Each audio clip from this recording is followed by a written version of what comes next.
आदि में, इब्तिदा में खुदा ने सारी कायनात को बनाया और फिर एडम और उसकी मैडम हवा को बनाया। उन्होंने गुनाह किया, खुदा ने जो मना किया था काम करने के लिए वही उन्होंने किया और उनका रिश्ता खुदा से हमेशा के लिए टूट गया।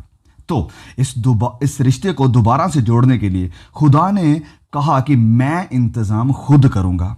खुदा ने इंतज़ाम किया भी, क्योंकि लिखा है यूहन्ना अध्याय 3:16, ये खुदा ने दुनिया से ऐसी मोहब्बत रखी कि उसने अपना इकलौता बेटा बख्श दिया ताकि जो कोई भी उस पर ईमान लाए वह हलाक ना हो बल्कि हमेशा की ज़िंदगी पाए। तो खुदावंद यीशु मसीह कफ़ारा बने सारी दुनिया के लिए और फिर तीसरे दिन मुर्दों में से जी उठे और 40 दिन अपने शागिर्दों, अपने चेलों के साथ रहने के बाद फिर वापस पिता के पास चले गए और डिसाइपल्स को पवित्र आत्मा का मसा दिया। अब चेलों ने बड़ी हिम्मत और पवित्र आत्मा की ताकत के साथ इंजील यानी सुसमाचार का, गॉस्पल का प्रचार करना शुरू कर दिया। अब क्योंकि क्रिश्चियन ग्रुप एक छोटा ग्रुप था, इसकी वजह से उन्हें बहुत सारा प्रस्ताव सहना पड़ा आसपास के यहूदी लोगों और रोमी लोगों से। और खुदावंद यीशु के शागिर्द इस मैसेज के लिए अपनी जान भी दे रहे थे। सबसे पहले क्रिश्चियन मार्टियर यानी पहले मसीही शहीद हुए स्टीफन, एक्ट्स चैप्टर 7 प्रेरितों के काम उसके 7 अध्याय में हम देख सकते हैं। लेकिन बावजूद इस सारे भारी स्ताव के मसीहत बढ़ती गई इस रोमी हुकूमत में और मसीह यीशु का सुसमाचार बड़ी ही तेजी से फैलता गया सारे रोमन एम्पायर में। अब ये रोमन्स जो उस वक्त में थे वह पैगन थे, मतलब कि वह बहुत सारे देवी देवताओं की पूजा करते थे। और आज जैसे कि स्टेट गवर्नमेंट रिलीजन से बाहर है, पहले उस वक्त में ऐसा नहीं था। उस वक्त जो रोमन एम्परर होता था, जो रोमी सम्राट होता था, रोमी हाकिम होता था, वही रिस्पॉन्सिबल था रिलीजन को रेगुलेट करने के लिए भी और उस रोमी हुकूमत को चलाने के लिए भी। और उस रोमी सम्राट को भी डिवाइन यानी देवता माना जाता था। तो रोमी लोगों के बहुत सारे देवी देवता थे, हर एक लाइफ के अफेक्ट को लेकर। लेकिन ये सारे देवी देवता मौत के बाद उद्धार यानी साल्वेशन का ना तो वादा करते थे ना ही दावा करते थे। पैगन यानी रोमी देवी देवता बस इसी लाइफ में, इसी दुनिया में ही ऐश आराम और संसारिक आशीषों बरकतों का वादा करते थे। अगर आप उनकी पूजा करते हैं, बलिदान चढ़ाते हैं, तो वह आपको बारिश देंगे समय पर, आपको सक्सेस मिलेगी, आपके पास बड़ा धन दौलत होगा। लेकिन अगर आप ऐसा नहीं करते हैं तो देश में अकाल होगा, कुदरती आपदा होगी, आपको धन दौलत की आशीष नहीं मिलेगी वगैरह वगैरह। और अगर कभी ये रोमी लोग कोई लड़ाई हार जाते थे तो वह इन्वेस्टिगेट करवाते थे कि कौन सी जगह पर किस देवता की पूजा नहीं हो रही है। अब क्रिश्चियंस यानी मसीहों के साथ रोमियों को बहुत सारी प्रॉब्लम्स थी। सबसे पहले कि ये क्रिश्चियंस मानते थे कि उद्धार यानी साल्वेशन, मौत के बाद सदा की ज़िंदगी सिर्फ और सिर्फ प्रभु यीशु के द्वारा ही है और बाकी सब देवी देवता झूठे हैं और लोगों को मुक्ति यानी निजात नहीं दे सकते हैं। मसीहों ने इनकार किया देवी देवताओं के आगे बलिदान चढ़ाने को, उनकी पूजा करने से, और रोमी जो एम्परर था, जो रोमी सम्राट था, उसको सजदा करने से भी उन्होंने मना कर दिया। अब क्रिश्चियंस सिर्फ हुकूमत के खिलाफ ही नहीं थे, सुनिए इस बात को, क्रिश्चियंस सिर्फ उस वक्त की हुकूमत के खिलाफ ही नहीं थे, वरन उन्हें एथियस्ट, उन्हें नास्तिक भी समझा जाने लगा। क्यों? क्योंकि वह सारे देवी देवताओं को मानने से इनकार करते थे। और इस वजह से रोमी लीडर्स, रोमी लोग जो थे वह डरते थे कि इन मसीहों की वजह से, क्योंकि वह हमारे देवी देवताओं की पूजा नहीं करते हैं, हमारे एम्पायर में, हमारे शासन के ऊपर हमारे देवी देवताओं का क्रोध प्रकट होगा, क्योंकि ये मसीह लोग हमारी देवी देवताओं की पूजा नहीं करते हैं। अब जब कुछ भी बुरा होता था तो ये नया ग्रुप यानी क्रिश्चियनिटी को बनाते थे सबसे इजी टारगेट। लोगों के द्वारा और गवर्नमेंट के द्वारा इन्हें सताया जाने लगा, इन्हें परसिक्यूट किया जाता था। अब इस बात को ध्यान से सुनिए, मसीहों पर यह स्ताव, ये परसिक्यूशन इसलिए नहीं आ रहा था कि वह यीशु की पूजा क्यों करते हैं, वरन इसलिए कि वह यीशु के साथ साथ रोमी देवी देवताओं और सम्राट की पूजा क्यों नहीं करते हैं। इस वजह से इस वजह से क्रिश्चियंस अब छिप छिप कर सीक्रेट में इबादत यानी वर्शिप किया करते थे। उनके पास आज हमारे जैसे बड़े बड़े आलीशान चर्च बिल्डिंग नहीं थे, लेकिन खुदावंद यीशु मसीह के साथ सच्ची और शुद्ध अनपल्यूटेड सेल्फलेस मोहब्बत थी। तो बाकी लोग उनके खिलाफ र्यूमर्स यानी अफवाहें फैलाते थे। ज़्यादातर बाइबल के विद्वान मानते हैं कि एक सख्त परसिक्यूशन जो स्ताव शुरू हुआ था क्रिश्चियंस के ऊपर, वो हुआ था रोमी एम्परर नेरो कैंडर। तकरीबन 64 एडी को रोम में एक बहुत ही भयानक आग लग गई और रोमन एम्पायर का काफ़ी नुकसान हुआ।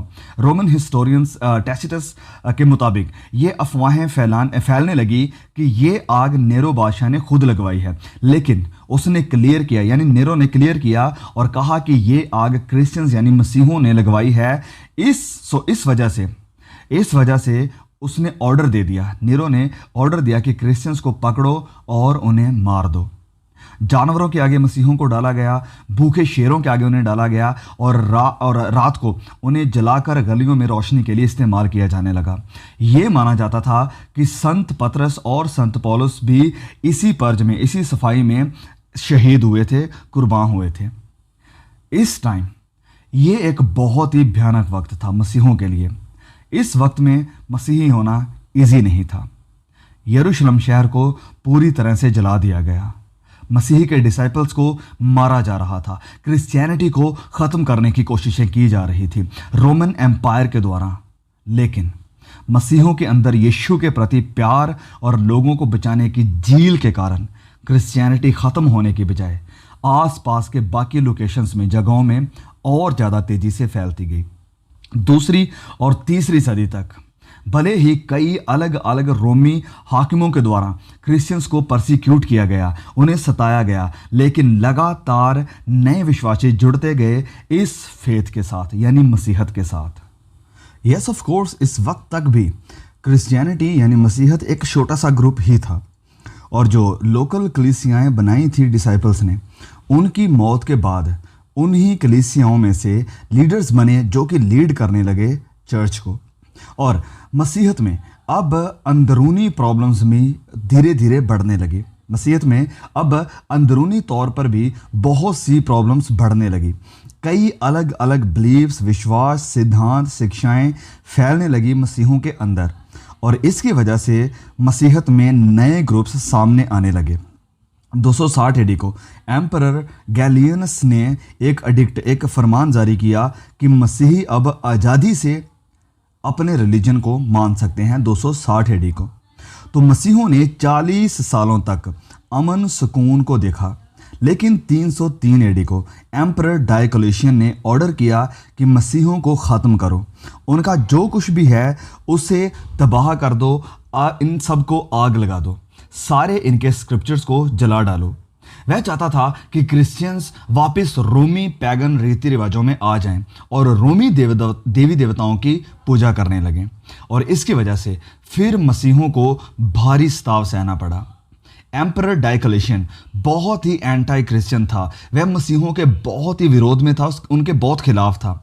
अब रोमन एम्पायर बहुत ही बड़ा एम्पायर था, सो इसलिए ये एम्परर, ये सम्राट डायोक्लेशियन ने इस बड़े रोमन एम्पायर को बड़े दो हिस्सों में बांट दिया, इसे डिवाइड कर दिया। एक तरफ था वेस्टर्न रोमन एम्पायर और दूसरी तरफ था ईस्टर्न रोमन एम्पायर। लेकिन ये आइडिया शायद रोम के लिए सही नहीं था। अब इन्होंने आपस में लड़ना शुरू कर दिया पूरे रोम के ऊपर राज्य करने के लिए। और इसी वक्त वेस्टर्न रोमन एम्पायर में अपने पिता की मृत्यु के बाद कॉन्स्टेंटीन वेस्टर्न रोमन एम्पायर का सम्राट यानी एम्परर बना। कॉन्स्टेंटीन ने सारे रोमन एम्पायर को अपने कंट्रोल में कर लिया, लड़ाई स्टार्ट की। और इसी वक्त कॉन्स्टेंटीन को एक विजन दिखाई देता है यीशु मसीह का, और वह अपने सारे सिपाहियों से कहता है कि इस सिंबल को अपनी शील्ड्स के ऊपर पेंट करो, और वह युद्ध यानी लड़ाई को जीत लेता है। अब पहली बार कोई पहला रोमन एम्परर, रोमन सम्राट था जो कि क्रिश्चियन परमेश्वर के ऊपर विश्वास करता है और मानता है कि ये मसीहों का परमेश्वर हमारी तरफ है। अब इस सब का एक्सपीरियंस करने के बाद भी कॉन्स्टेंटीन ने अभी तक बैप्टिज्म नहीं लिया था, वरन जब वह मरने पर था तो उसने बैप्टिज्म लिया था। अब अपनी कन्वर्जन के बाद 1 साल बाद कॉन्स्टेंटीन ने एडिक्ट ऑफ मिलान जारी की, जिसका मतलब था कि मसीहों के पास अब आज़ादी है, फ्रीडम है अपने खुदा की पूजा यानी वर्शिप करने के लिए, बिना किसी डर के, बिना किसी प्रेशर के, बिना किसी स्ताव के। 324 एडी को कॉन्स्टेंटीन ईस्टर्न रोमन एम्पायर के सम्राट लिसिनियस को डिफीट करता है और ईस्टर्न और वेस्टर्न एम्पायर को एक कर देता है। अब कॉन्स्टेंटीन ने देखा कि क्रिश्चियनिटी में बहुत सारे अलग अलग व्यूज़ हैं, अलग अलग विवाद खड़े हुए हैं, बहुत सारी डाइवर्स आइडियोलॉजी है, और इस वक्त तक पॉप का कॉन्सेप्ट पूरी तरह से डेवलप नहीं हुआ था और यीशु की आइडेंटिटी को लेकर कुछ व्यूज़ पॉपुलर होने लगे। इनमें से सबसे ज़्यादा बहस का विषय बना कि यीशु खुदा नहीं है, वह एक क्रिएटेड बीइंग है, और दूसरी तरफ व्यू ये था कि नहीं, यीशु खुदा है, he is equal to God. अब सम्राट कॉन्स्टेंटीन रोमन एम्परर भी था और रिलीजियस अफेयर्स को मैनेज करने की जिम्मेदारी भी उसके ऊपर थी। मसीहत में बढ़ते हुए इस विवाद को ख़त्म करने के लिए कॉन्स्टेंटीन ने 325 एडी को एक काउंसिल बुलवाई, जिसमें उसने 1800 बिशप्स को इनवाइट किया और इस काउंसिल का नाम था काउंसिल ऑफ नाइसिया।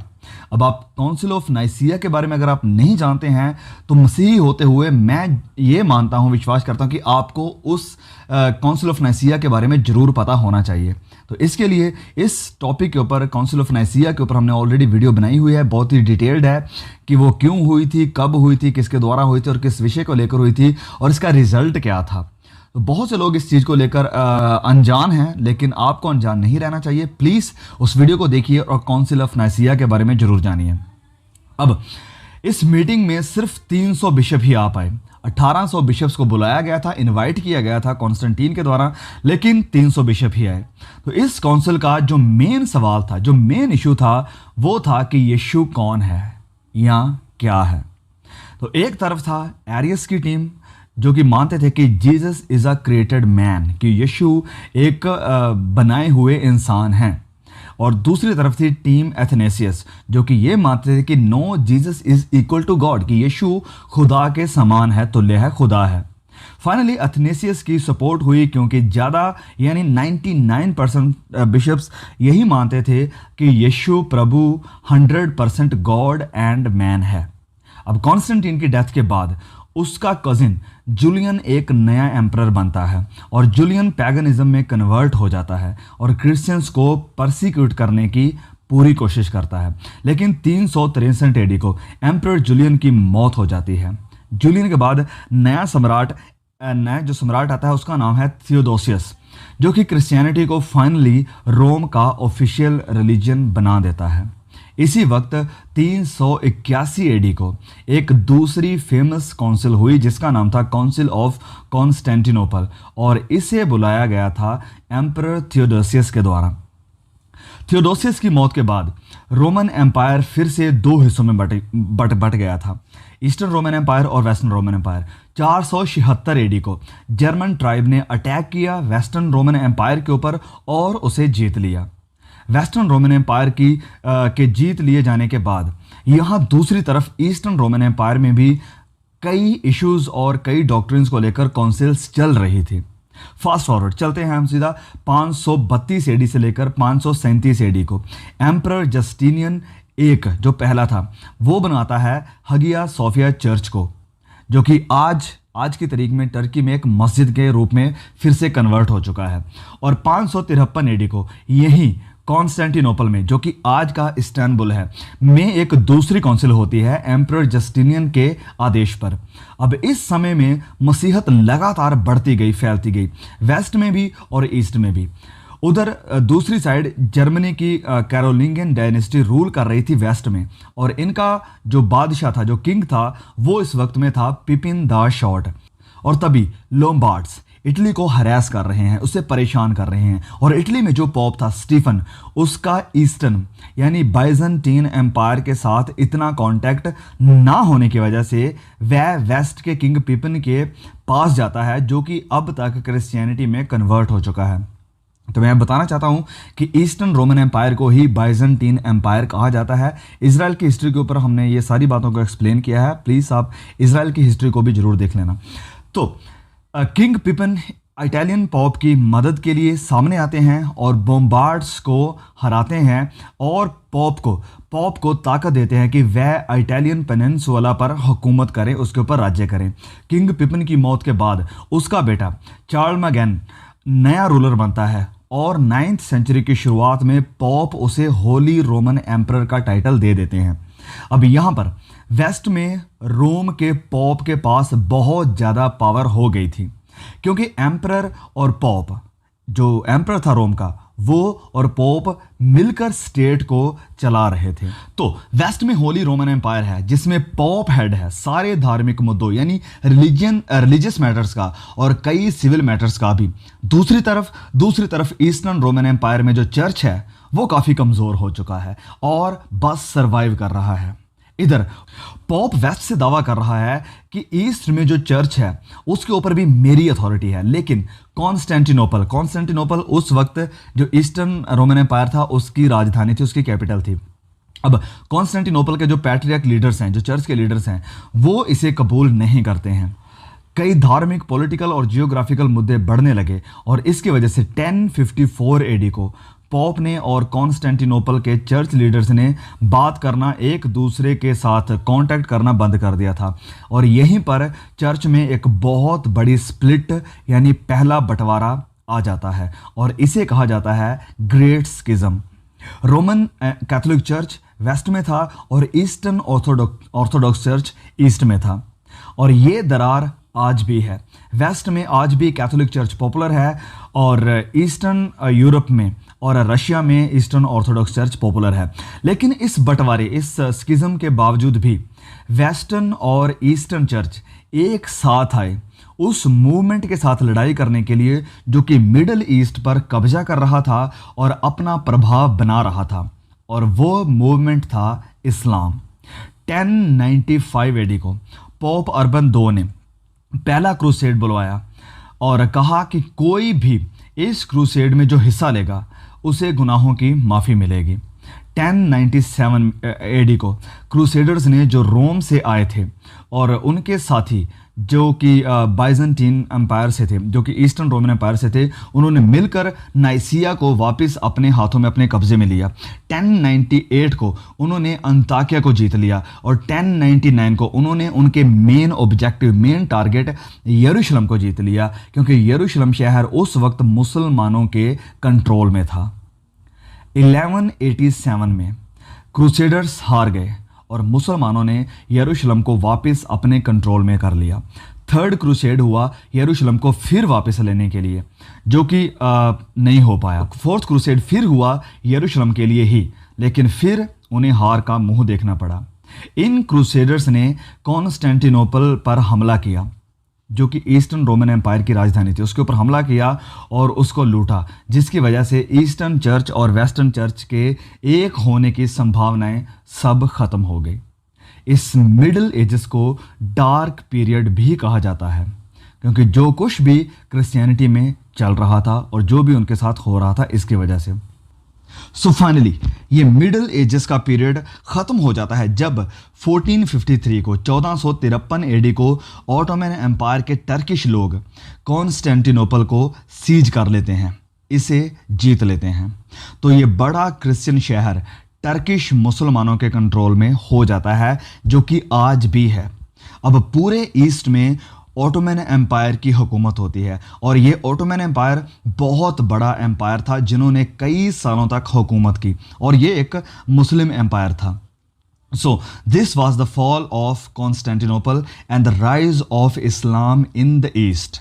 चलिए अब हम देखते हैं क्रिश्चियन हिस्ट्री 1500 एडी से लेकर 1800 एडी तक, और बात करेंगे रेफॉर्मेशन के बारे में। अब इससे पहले कि हम बात करें ग्रेट रिफॉर्मर मार्टिन लूथर की, हम पहले देखेंगे उन सारी घटनाओं को और उन सारे लोगों को जिन्होंने लूथर की सक्सेस का रास्ता बनाया था। और इन नामों में से सबसे पहले नाम आता है जॉन वाइक्लिफ का। वाइक्लिफ ने ऑक्सफोर्ड में स्टडी की और पहली इंग्लिश बाइबल की ट्रांसलेशन को इनिशिएट किया था।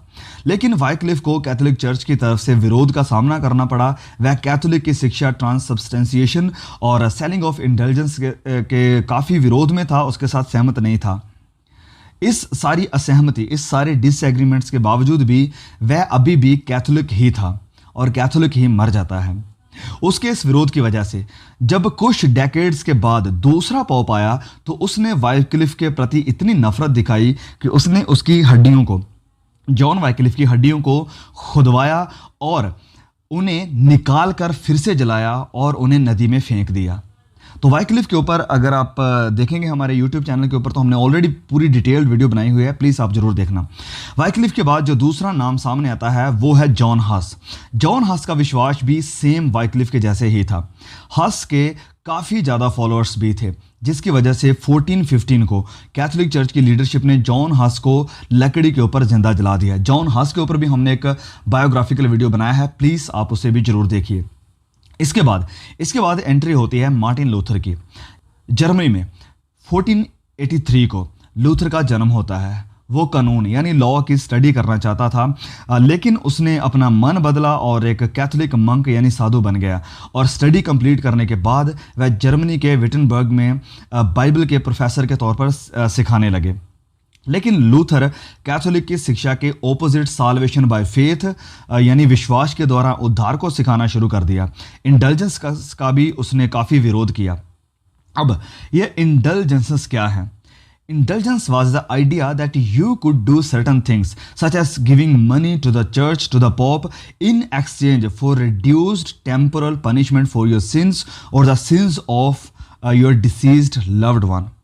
Indulgences का मतलब ये था कि आप चर्च को, आप पॉप को पैसा दे सकते हैं, जिसकी वजह से आपके गुनाहों की वजह से आपको जो सज़ा मिलने वाली है, जो पनिशमेंट मिलने वाली है, वो कम हो सकती है। और आप पैसा देकर आपके जो रिश्तेदार, आपको जिनसे प्यार था, अगर वो मर गए हैं और आप चाहते हैं कि श्योर करना चाहते हैं कि वो स्वर्ग में जाएं, तो आप चर्च को पैसा दे सकते हैं, जिसकी वजह से उन लोगों की सज़ा कम हो जाएगी, ख़त्म हो जाएगी और वह पर्गेटोरी से, हेल से वापस स्वर्ग में जा सकते हैं। नाउ जॉन टेडजेल जैसे लोगों ने, जो कि कैथोलिक प्रीस्ट था, उन्होंने इंडल्जेंसेस का यूज करके लोगों को लूटना शुरू कर दिया था। He was allegedly advertising these indulgences by saying, "When a penny in the coffer rings, a soul from purgatory springs." तो वाइक्लिफ, हस और बाकी जो उससे पहले आए थे, लूथर का भी यही मानना था उनके जैसे कि selling of indulgences was very very wrong. So इस वजह से इस सब्जेक्ट के ऊपर डिबेट करना चाहता था मार्टिन लूथर। तो उसने फेमस 95 थीसिस लिखे और 1517 को इन 95 थीसिस यानी नोट्स को उसने चर्च के डोर पर लगाया, जहां हर आने जाने वाला विश्वासी क्रिश्चियन देख सकता था। लूथर के व्यूज और विचार जो थे वह उस वक्त के सबसे पावरफुल और बड़ी ऑर्गेनाइजेशन के विरोध में थे, कैथोलिक चर्च के खिलाफ थे। Luther was not looking to divide the church but to reform it. Luther church को, कैथोलिक को डिवाइड करना नहीं चाहता था, वरन वैसे रिफॉर्म करना चाहता था, इसे सुधारना चाहता था, जो गलत काम चर्च कर रहा था। लेकिन फिर भी 1519 एडी को पोप ने एक फरमान, एक डिक्री को पास किया, ये कहते हुए कि लूथर की शिक्षा गलत है और अगर वह अपनी गलती नहीं मानता है तो कैथोलिक चर्च की सदस्यता से उसका बहिष्कार कर दिया जाएगा। लूथर ने इस फरमान को जला दिया और 1521 को लूथर को एक्स कम्युनिकेट कर दिया गया और वह एक कैसल में जाकर शिप गया और यहीं पर उसने न्यू टेस्टामेंट को जर्मन में ट्रांसलेट किया सबसे पहली बार। और इसी टाइम में जो प्रिंटिंग प्रेस थी वो बहुत ही पॉपुलर हो रही थी, जिसकी वजह से लूथर के 95 स्टेटमेंट्स जो थीसिस थे वो लोगों में सर्कुलेट होने शुरू हो गए और काफ़ी लोगों तक ये पहुंचने लगे। और रिजल्ट ये हुआ कि बहुत से लोगों ने सच्चाई को जाना और कैथोलिक चर्च के खिलाफ प्रोटेस्ट करने लगे, इसके विरोध में खड़े हो गए, क्योंकि इंडल्जेंसेस जैसी शिक्षा प्रभु यीशु के लहू की निंदा थी। अब हर क्रिश्चियंस के पास बाइबल थी, एटलीस्ट न्यू टेस्टामेंट की कॉपी आने लगी धीरे धीरे, और इसी से मसीही अलग होना स्टार्ट हो गए कैथोलिक चर्च से। और फिर धीरे धीरे नए ग्रुप्स, नई संस्थाएं बनने लगी। 1611 को किंग जेम्स वर्जन प्रिंट हुई और पब्लिश्ड हुई, जो कि आने वाले 300 सालों तक लोगों के लिए एक प्राइमरी सोर्स था। रेफॉर्मेशन बड़ी ही तेज़ी से बढ़ने लगा। ज़्विंगली ने स्विट्ज़रलैंड में स्विस रिफॉर्म्ड चर्च की स्थापना की और जेनेवा में लोगों ने जॉन काल्विन की रिफॉर्म्ड टीचिंग को काफ़ी अप्रिशिएट किया, क्योंकि ये काफ़ी बिब्लिकल थी। रिफॉर्म्ड मैसेज इंग्लैंड में भी पहुंच गया, जहां किंग हेनरी स्टेट और चर्च को रेगुलेट कर रहे थे। किंग हेनरी ने इंग्लैंड के चर्च को कैथोलिक चर्च से अलग कर दिया था, पॉलिटिकल, रिलीजियस और कुछ पर्सनल कारणों की वजह से, और इंग्लैंड ने अपने चर्च का नाम एंग्लिकन चर्च रख लिया था। और आज के दिन तक भी कई रिफॉर्म्ड सिद्धांत इंग्लैंड के चर्च का एक हिस्सा हैं।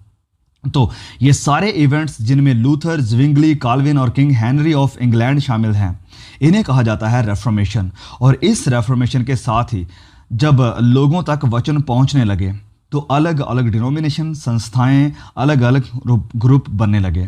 तो क्यों आज क्रिश्चियनिटी में इतनी डिनोमिनेशंस हैं, उनके बिलीफ क्या हैं और वह सब कैसे बनी, जानेंगे किसी और वीडियो में। तब तक परमेश्वर हम सबको संभाल के रखे। वीडियो अगर पसंद आया है, अगर आपने कुछ सीखा है, तो प्लीज़ इसे शेयर जरूर करना। फिर मिलते हैं जल्द ही एक और नए वीडियो के साथ।